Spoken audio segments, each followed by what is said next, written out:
Hola, bienvenidos al podcast de Halo Miami. Aquí encontrarás curiosidades, historias, personajes históricos y problemas a los que se enfrenta la sociedad estadounidense. Desmitifico el sueño americano y la vida en este país sin estado del bienestar, pero qué bien se venden. ¡Empezamos!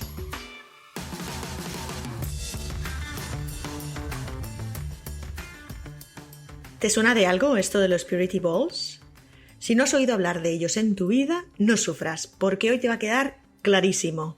El objetivo de este podcast es que para cuando termines de escucharlo, no solo sepas acerca de una locura más de Estados Unidos, sino que entiendas por qué existe, para qué y a quién afecta. Los Purity Balls son unas galas o bailes formales a los que acuden niñas desde los 6 a los 13, 14 años con sus padres. No con su padre y su madre, ¿eh? No, solo con sus padres. Como si los padres fueran sus parejas. Son unos bailes padres e hijas. Las niñas llevan un vestido de gala y los padres van de smoking y es una ceremonia similar a la de una boda, que cuesta aproximadamente unos $90 por cubierto e incluye una ceremonia donde las niñas bailan delante de sus padres y transportan entre todas las que están una cruz gigantesca y llevan tiaras que simbolizan su pureza y, lo más importante de todo, hacen allí un solemne juramento a sus padres de que llegarán vírgenes al matrimonio. Sí, así es. Imaginaos tener alrededor de 10 años e ir a un baile con vuestro padre. Vuestro padre que hace el paripé de llamar a la puerta de casa, os trae flores, os dice que estáis preciosas con ese vestido largo, os lleva a la fiesta, os abre la puerta del coche, os arrima la silla porque es un caballero, os dice que está muy orgulloso de vosotras porque estáis dando un paso muy importante en vuestras vidas al prometerle cerrar las piernas y firmáis juntos un documento que dice que tú te comprometes a llegar virgen al matrimonio y que él se compromete a velar porque así sea. En estas galas hay un momento en el que los padres se levantan de sus sillas y mirando a los ojos a sus hijas, juran lo siguiente. I choose before God to cover my daughter as her authority and protection in the area of purity. I will be pure in my own life as a man, husband, and father. I will be a man of integrity and accountability as I lead, guide, and pray over my daughter and my family as the high priest in my home. This covering will be used by God to influence generations to come. O en español sería: Elijo ante Dios el proteger la pureza de mi hija. Seré puro en mi vida como hombre, marido y padre. Seré un hombre íntegro y responsable al guiar, liderar y rezar por mi hija y mi familia como la principal figura religiosa de mi casa. Esta protección será utilizada por Dios como influencia de generaciones venideras. Las niñas también firman ese documento o en algunos casos tienen que hacer ellas mismas otro juramento por el cual prometen a sus padres que guardarán su virginidad, tesoro regalado por Dios y su bien más preciado hasta que se unan a otro hombre en sagrado matrimonio. En muchas ocasiones, también en la ceremonia, se da una tiara a cada niña o una rosa blanca que simboliza su pureza. No hay un ritual único y cada organizador lo hace un poco a su manera, pero también hay galas en las que los padres reciben una llave que guardarán como oro en paño hasta que puedan dársela a su futuro yerno, la llave de la sexualidad de su hija. También es muy normal dar un anillo de plata a estas niñas que llevarán en el mismo dedo anular que cuando lleven su alianza de casadas, para que ellas, cada vez que lo vean, recuerden su compromiso de castidad. Obviamente, esto es una cuestión religiosa, pero ¿de qué religión tienes que ser para que tu padre te lleve a un Purity Ball? Pues esa pregunta no es fácil de responder. Puede ser baptista, puede ser surbaptista, South Baptist, puede ser evangélico en muchos casos. Lo único que tienen todas las iglesias que organizan este tipo de ceremonias en común es que son cristianas. Pero en este podcast me gustaría aclarar algo que puede ser obvio para muchos, pero suele ser un error muy común. Y es que no es lo mismo ser cristiano que ser católico.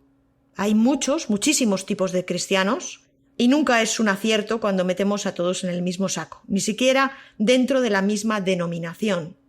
no todos los baptistas son iguales, ni los evangélicos, ni los menonitas, ni los luteranos, ni los presbiterianos, ni los pentecostales. Porque si algo caracteriza a Estados Unidos es una pluralidad religiosa impresionante, que además creo que es una de las principales diferencias que veo entre la sociedad española y la sociedad americana. Y a pesar de que la diversidad religiosa de Estados Unidos es un tema súper extenso, que da no para un episodio o dos, sino como para 6 o 7 aparte, quiero daros un poco de contexto para que entendáis por qué existen estos Purity Balls. Porque por un lado, mientras me documentaba para este episodio, veo que hay quien dice que 1 de cada 6 niñas estadounidenses tienen un Purity Ball, que es mucho. Pero por otro lado, este tema es una de esas cosas que yo no conozco de primera mano. He preguntado a amigos de Nueva York, de Massachusetts, de South Dakota, de California y, por supuesto, de Florida. Y ninguno conoce a nadie que lo haya hecho. Algunos de ellos ni siquiera sabían que era un Purity Ball. Sí que estuve de adolescente alojada durante un mes aprendiendo inglés en una familia ultra religiosa en Pensilvania, pero por aquel entonces los Purity Balls creo que ni siquiera existían. Porque esto es relativamente nuevo, y vamos a ver por qué. Por daros un poco de contexto, me gustaría empezar diciendo que Estados Unidos es un país nacido del mito de la libertad religiosa. Y digo mito porque la libertad religiosa nunca fue real. Los puritanos, aquellos peregrinos que fueron los primeros que aparecieron por aquí con ánimo de quedarse, venían huyendo de ser perseguidos por sus creencias religiosas en Inglaterra. Precisamente porque sus ideas eran más radicales que la Iglesia anglicana. No eran tolerantes ni buscaban la libertad de otra religión que no fuera la suya, claro, pero se dieron en las narices con la llegada de irlandeses, alemanes, escoceses, holandeses, cada uno con su propia interpretación de la religión y sus costumbres. Para formar el país y firmar la Constitución, recordad que los estados se unieron contra Gran Bretaña, pero no estaban unidos, solo lo justo contra un enemigo común que era el Imperio Británico, y que además pretendía imponerle su religión oficial, el anglicanismo. De ahí que especificaran muy bien en la primera enmienda a su Constitución la libertad de religión, prohibiendo al Congreso que legislara en contra de la práctica de religión alguna o a favor de una en concreto. Además, y derivado de este afán de ser libres de un gobierno o autoridad opresora, también quisieron deshacerse de la estricta jerarquía católica, apostólica y romana, y floreció en Estados Unidos el protestantismo nacido en Europa. Se dio aquí mucho valor a dar tu propia interpretación de la Biblia sin necesidad de intermediarios, al tener una conexión personal con Dios en vez de confiar en un párroco o en un obispo, y se creó a lo largo de los años el mito de la Protestant Work Ethic, la ética laboral protestante, que viene a decir que los protestantes, que son la mayoría de los que levantaron este país, trabajan más duro, son más independientes, más emprendedores y sacrificados que los católicos. Sobre lo de que crearon toda su economía basándose en el comercio y uso de esclavos, de eso prefieren no hablar. El caso es que desde sus inicios, Estados Unidos ha sido una nación plural en culturas y, por tanto, también en religiones. Y a pesar de que la gran mayoría fueran protestantes, se fueron subdividiendo en distintas denominaciones con pequeñas variaciones y muchos de ellos dejaron de considerarse protestantes para ser simplemente cristianos. Surgieron los adventistas, los testigos de Jehová, los baptistas, la ciencia cristiana, que no es lo mismo que la cienciología, que vino mucho más tarde. Pero hoy en día el cristianismo es la principal religión de Estados Unidos, el cristianismo en general. Un 65% de estadounidenses se identificaron como cristianos en el año 2019, aunque esto de la religión ha ido en decadencia desde 1990, cuando eran un 85% de la población. Dentro de ese cristianismo tenemos dos corrientes principales, el protestantismo y la Iglesia Católica. Pero el protestantismo se divide en protestantismo evangélico y protestantismo general. Y aquí es donde empieza a liarse mucho la cosa, porque dentro de ese protestantismo tú puedes ser cristiano baptista, por ejemplo, pero puedes pertenecer a una iglesia que se identifique con el protestantismo evangélico, como la Southern Baptist Convention. o con el protestantismo general, como la American Baptist Church. O incluso puedes pertenecer a una iglesia afroamericana baptista, como las de la National Baptist Convention. Iglesias que nacieron de cuando los esclavos empezaron a congregarse para realizar servicios religiosos y más tarde siguieron segregados. Y a día de hoy siguen segregados, ya que el 78% de los afroamericanos van a una de estas iglesias tradicionalmente para negros. Como veréis, todos estos ejemplos son baptistas y todos ellos son diferentes. Y así con todos, con los metodistas, con los pentecostales, con los luteranos, con los presbiterianos, los anglicanos, los adventistas. Y así, a los que hayáis venido de vacaciones por aquí, os habréis fijado en que hay muchas iglesias. Por poner un poco de perspectiva, en Estados Unidos hay unas 47.000 iglesias. ¿Sabéis cuántos Starbucks hay? Solo hay 15.000. ¿O cuántos McDonald's? Unos 14.000. Y parece que hay Starbucks y McDonald's por todas partes, ¿verdad? Pues son 47.000 iglesias repartidas por todo el país, con una media de unos 75 miembros cada una en las misas de los domingos. En un país en el que las ayudas sociales son mínimas, las distancias son enormes y la comunicación hasta la llegada de Internet muy limitada, la Iglesia forma parte fundamental de la sociedad, haciendo las veces de centro cultural y de reunión de vecinos. Y no solo se habla allí de religión, se habla de la vida en general y de la posición que toma el pastor de cada iglesia, que es un líder de opinión entre vecinos al que se le hace caso, porque es el que más sabe sobre su interpretación de la Biblia respecto no solo a temas teológicos, sino también sociales. Y así, cada iglesia tiene su propia interpretación sobre las parejas homosexuales, el aborto, la eutanasia, los métodos anticonceptivos. Incluso las parejas interraciales, la intervención militar en Israel, la pornografía o la posesión de armas de fuego.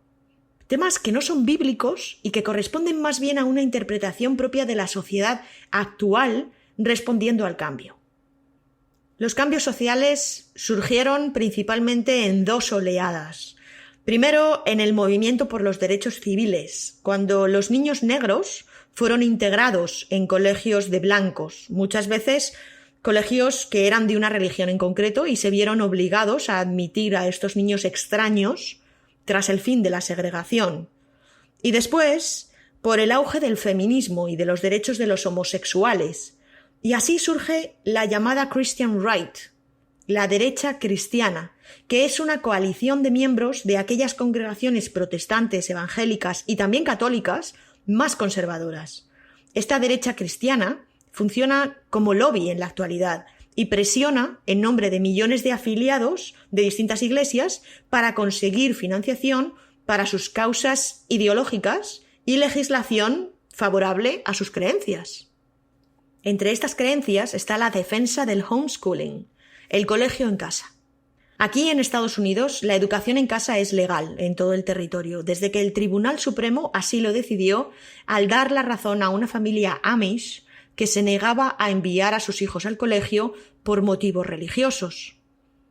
Es legal, pero incluso siendo legal en el ámbito nacional en Estados Unidos, no hay dos estados que tengan exactamente las mismas normas al respecto de la implementación de este derecho fundamental.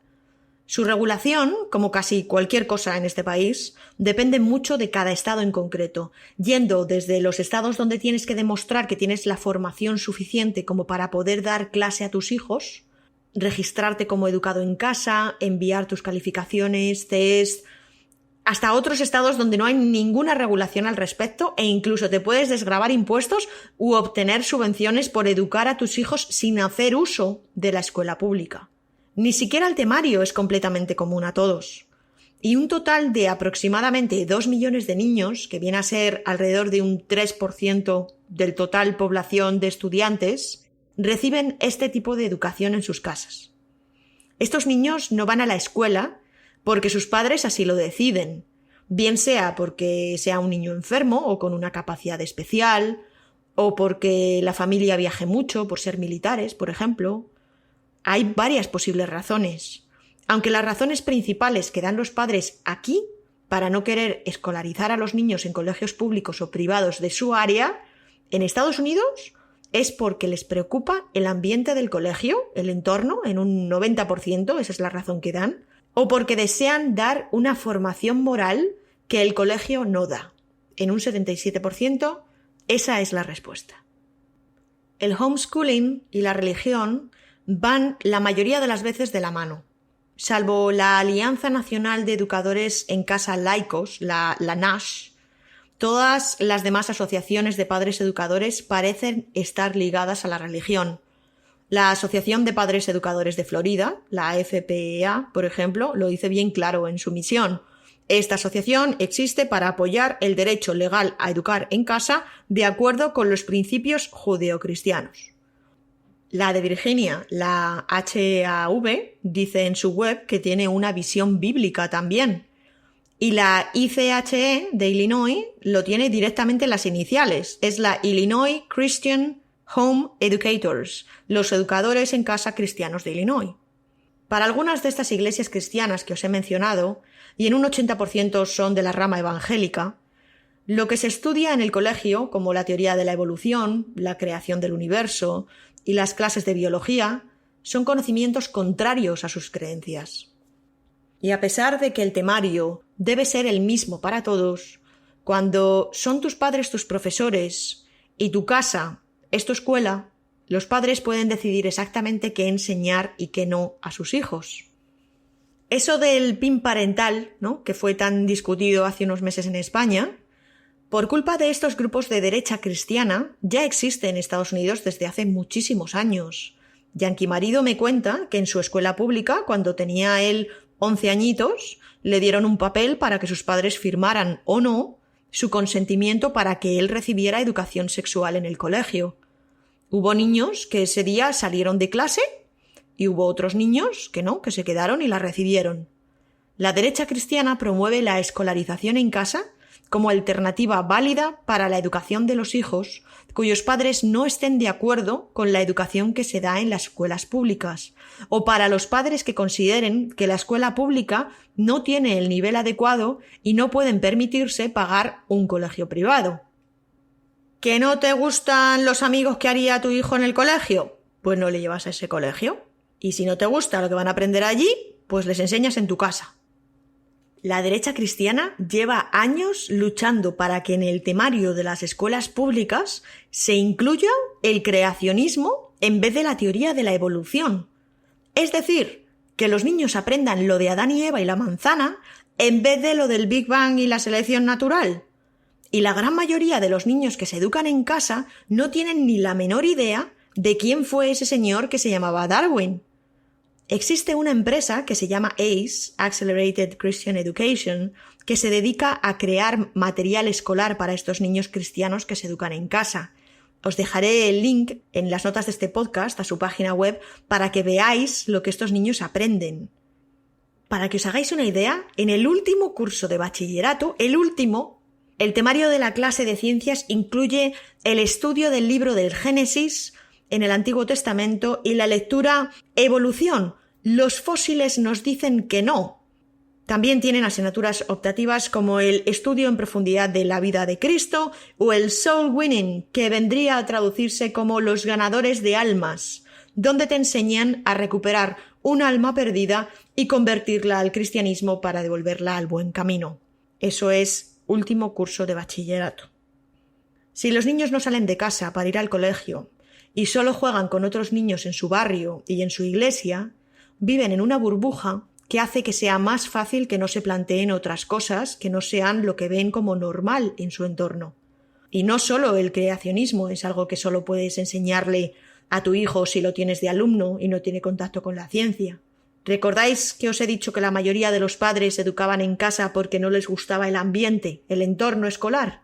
Claro, esto es importante, sobre todo si vas a intentar educar hoy en día a tu hijo en la más absoluta abstinencia sexual. Es lo que en inglés se llama abstinence only. Existe una empresa que ahora se llama Unaltered Ministries, también os dejaré el link en mi blog, que antes respondía al nombre The Silver Ring Thing, la cosa del anillo de plata. The Silver Ring Thing era una organización que desde los años 90 se dedica a dar charlas a jóvenes para convencerles de que lleguen vírgenes al matrimonio, venderles alianzas de plata y pegatinitas de merchandising. ¿Y dónde dan estas charlas? Pues normalmente en iglesias. Y según quien esté en el gobierno, también en escuelas públicas. Desde 1982 al año 2008, estos programas de Abstinence Only recibieron más de 1.300 millones de dólares en subvenciones, de los cuales más del 60% fueron por obra y gracia de la administración de George W. Bush. Solamente The Silver Ring Thing, hacia el año 2004, ya había recaudado más de $1 millón en subvenciones públicas. Y en el año 2005, la American Civil Liberties Union, esa asociación que ayudó a fundar la mismísima Helen Keller, no sé si os acordáis, bueno, pues la ACLU les denunció por promover la cristiandad con fondos públicos y mezclar Iglesia y Estado. Dejaron entonces de recibir subvenciones en el año 2006 y además Obama cortó en seco el grifo de las subvenciones a este tipo de grupos cuando llegó a la Casa Blanca. The Silver Ring Thing se tuvo que reinventar con un nuevo nombre, pero su misión sigue siendo la misma y siguen obteniendo fondos, ya que el Senado apoyó un generoso presupuesto para estas organizaciones en cuanto tuvo el suficiente apoyo republicano. Pero claro, una cosa es que en el mejor de los casos la derecha cristiana consiga que se den charlas en los colegios para promover la abstinencia sexual, y otra muy distinta es que se pueda lograr que los adolescentes en un instituto hagan algún caso. Lo que se enseña en estas charlas es que el único método anticonceptivo eficaz es la abstinencia, claro está, que hay que guardarse, que el fornicio solo conlleva al pecado y a la muerte en forma de una ETS, a pesar de que las estadísticas nos dicen una y otra vez que esta educación pro abstinencia ha probado no ser eficiente. Sobre todo porque el 95% de los jóvenes estadounidenses no llegan vírgenes al matrimonio, así que no parece que el mensaje cale, la verdad. Además, entre los jóvenes que se saltan la abstinencia es mucho más habitual el que efectivamente se contagien de una enfermedad de transmisión sexual o se embaracen sin desearlo. Y tiene sentido, porque saltarse la abstinencia en un momento de lujuria incontrolada puede ser comprensible incluso dentro de su religión, ya que somos todos humanos, están dispuestos a tentaciones que pueden pecar y pueden ser perdonados por Dios en su pecado. Pero si se usa preservativo, amigo, el pecado es aún más pecado, porque eso es señal de que es un acto premeditado. No ha sido un aquí te pillo, aquí te mato. No. Ha habido planificación, premeditación y alevosía. Y eso, en el descenso a los infiernos, debe de puntuar triple. En el año 2004, un informe del Partido Demócrata en la Casa de Representantes incluso asociaba este tipo de educación a roles estereotipados, el de la pasividad femenina y el de la agresividad y dominancia por parte del hombre, llevando incluso a favorecer la violencia doméstica en un futuro. Estas personas, que no reciben ningún tipo de educación sexual, tienen dos posibles consecuencias, y una es mucho más desagradable que la otra. La menos desagradable de las dos es que estos chavales sí puedan embarazarse o contraer enfermedades de transmisión sexual con mucha más facilidad. Pero la más desagradable es que estos chavales pueden no reconocer que son abusados sexualmente de pequeños si no tienen ninguna noción o contexto para saber qué es lo que les está pasando. En los hogares más religiosos, en los que en muchos casos se hace homeschooling y se insiste en la abstinencia más pura, porque no solo se trata de reservar la pérdida de tu virginidad para tu noche de bodas, sino también puede ser incluso el reservar tu primer beso a ser dado en el altar cuando te estés casando. Este lavado de cerebro hace mella y hay cristianos que culpan a esta educación asexual el que sientan culpa cada vez que tienen algún tipo de contacto físico con una persona del sexo opuesto, y que para cuando llegan a esa ansiadísima noche de bodas se sientan demasiado reprimidos como para poder realmente tener una vida sexual plena, incluso bajo el sagrado matrimonio y con único fin de procrear, vaya. en los círculos más extremistas se considera a una mujer que es virgen o que ha llegado virgen al matrimonio como mejor, como más pura, como mejor cristiana, sin duda, que la que no. Y a las mujeres que besan a sus novios del instituto sin ningún plan de futuro estable con esa persona son unas descarriadas porque están besando la boca del futuro marido de otra mujer, ya que ese chaval en un futuro se casará con otra. ¿Y qué clase de mujer besa al marido de otra? Pues eso. Y hablo de mujeres porque, aunque la educación en la abstinencia de las charlas de las iglesias y en los colegios es unisex, en realidad se le da muchísima más importancia a la castidad femenina que a la masculina.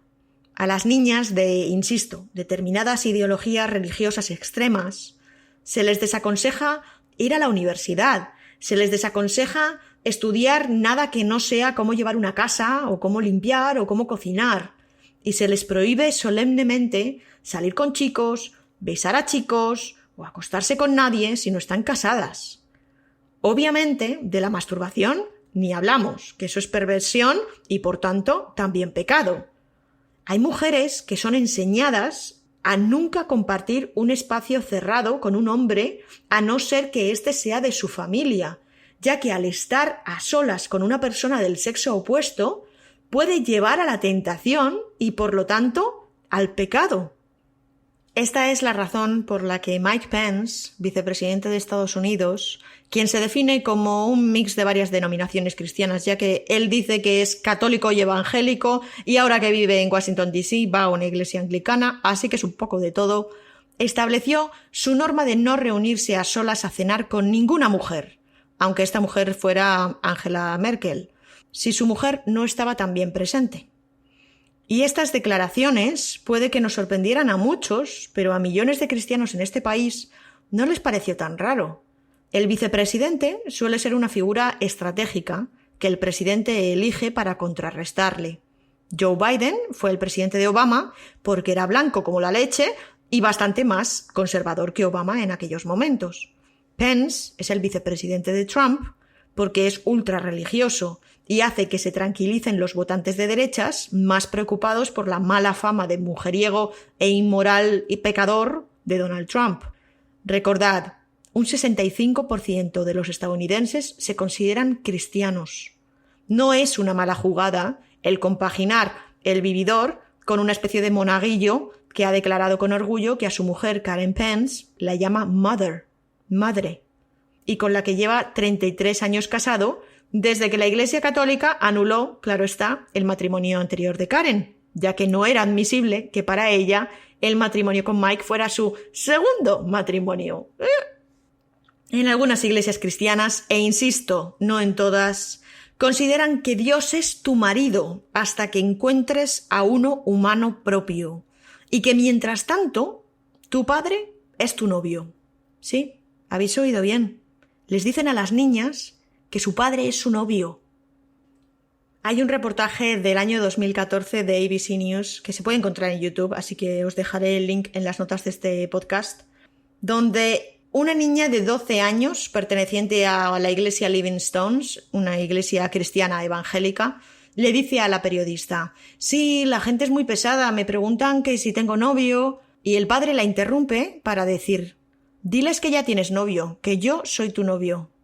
Y la niña continúa: «No necesito un novio porque tengo a mi papá. Ese papel ya está ocupado por un hombre». Y de ahí este podcast. Y de ahí los Purity Balls. Randy y Lisa Wilson son un matrimonio evangelista de Colorado. Se casaron y tuvieron 7 hijos, 5 niñas y 2 niños. Y Randy Wilson, metido en política, haciendo lobbying pro derechos de la familia tradicional en la derecha cristiana, un buen día de 1998 decidió inventarse esto de las Purity Balls, los bailes de pureza, y organizó un baile de padres e hijas en un hotel de Colorado Springs para 100 niñas de iglesias evangélicas de la zona y sus padres. Lo hizo pensando en sus hijas, claro, porque a sus hijos no les hizo participar en nada de esto y, de hecho, los dos han ido a la universidad, al contrario que las chicas. Las historias que he podido encontrar, de hecho, de sus hijas son para mi gusto, escalofriantes. La mayor se casó con un chico que conoció cuando fue a visitar a su hermano en la academia militar y fue un flechazo. Tanto así que se casó con él después de 8 semanas de conocerse. Ni se tocaron, ni se cogieron de la mano siquiera, pero se casaron y ya tienen unos cuantos hijos. La siguiente hermana se casó con otro militar después de 4 días y medio juntos. 4 días y medio. Claro, así cualquiera aguanta virgen. ¿Que luego te sale rana la relación? Pues a rezar, porque es lo que te ha tocado, ya para toda la vida. Pero volviendo a los Purity Balls, que por cierto, en inglés este nombre tiene mucha guasa, ya que balls, aparte de galas, también significa, como en español, pelotas. Así que lo de las pelotas de pureza, las pelotas puras, llevan a los que no son cristianos y no ven ningún sentido a todo esto también a todo tipo de coñas, claro está. También hay mucha controversia con las fotos, con los álbumes de fotos profesionales en estos Purity Balls. Os pondré en mi blog algunas de estas fotos de pareja de padres e hijas con motivo de este juramento por su virginidad, porque siempre que sale este tema en los medios de comunicación sale a colación lo raro, lo inadecuado y lo grimoso, diría yo, que es ver a padres e hijas simulando ser parejas de novios. Los defensores de las Purity Balls afirman que los padres tienen el deber de realzar la belleza de su hija, de decirle lo guapas que son, lo sexys que son, y se les anima a que esperen a un marido que sea como un príncipe azul, como un caballero medieval, que luchará contra todos los prejuicios que la sociedad pueda tener contra ellas y que esperará pacientemente a la noche de bodas por ellas y que nunca les romperá el corazón. Para hacer este podcast he visto varios documentales y reportajes con historias reales contadas por sus protagonistas. Os dejaré algunos enlaces en las notas de este podcast y en mi perfil de People también. Y es curioso que la gran mayoría de los padres, pastores o influencias espirituales de estas niñas no han cumplido lo que ellos ahora predican. Ellos no guardaron ningún beso ni ninguna virginidad hasta el matrimonio. Pero quieren algo mejor para sus hijas. No quieren que, como les pasó a ellos, les rompan el corazón, o se contagien de una ETS, o terminen casadas con alguien a quien no quieren. Las madres de estas niñas dicen que sus hijas deciden libremente pertenecer a sus padres, al igual que las mujeres adultas consienten libremente pertenecer a sus maridos. Dicen que, según la Biblia, el padre de familia ha de asumir su papel de líder, de protector, el que provee y custodia. La mujer es la que nutre y ofrece su apoyo a las decisiones tomadas por el padre. En el documental Daddy I Do aparece una familia de Tennessee con 3 hijas, de 4, 6 y 8 años. Las 2 mayores ya han ido a un Purity Ball y han hecho su juramento de pureza. Porque es una fiesta, porque reciben regalos y porque no tienen ni puñetera idea de lo que están haciendo, claro. En conclusión, de 6 a 12 millones de cristianos de todo tipo de denominaciones van a misa en casas de gente, de manera informal, para hablar de religión en familia, con sus hijos. Las mujeres con las mujeres, los hombres con los hombres, las madres dan consejos a sus hijas, los hijos ven el rol de sus padres. Este tipo de familias son las que conocen realmente lo que son los Purity Balls.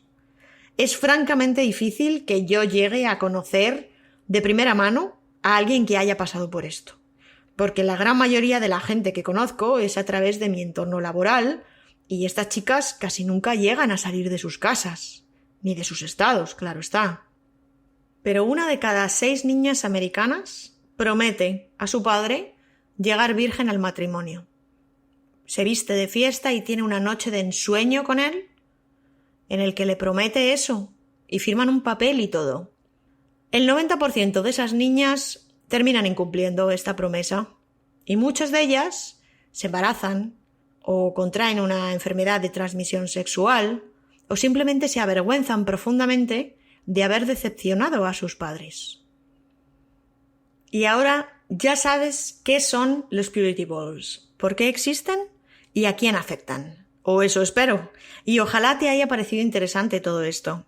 Sé que este tema puede resultar ser una fricada yankee que si solo ves un par de vídeos y solo cuentas los detalles de la fiesta y lo escabrosa que resulta esa visión grotesca de los padres tratando a sus hijas como si fueran sus novias, definitivamente resulta una de esas cosas que te hacen decir qué locos están los yankees, ¿no?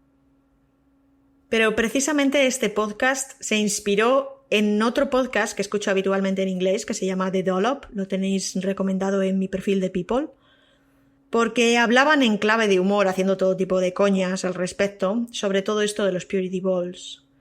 Y creo que es importante que sepáis que los Purity Balls tienen una razón de ser en un entorno social muy específico, donde la falta de educación y el aislamiento social ayudan a mantener esta situación machista y arcaica, pero que son prácticas que solo algunas ramas religiosas muy radicales llevan realmente a estos extremos. Y en 2 semanas, un episodio más del podcast Aló Miami. Por favor, recuerda que me ayudas un montón si pones comentarios o valoraciones a este podcast en la plataforma en la que lo estés escuchando, ya que de esta manera otras personas que no me conocen podrán ver esas valoraciones e igual se animan a escucharlo también. Y ya sabéis que entre episodio y episodio nos vemos y hablamos cada día por redes sociales, en mi Instagram y en mi Twitter, aló_Miami. Os mando un abrazo. ¡Chao!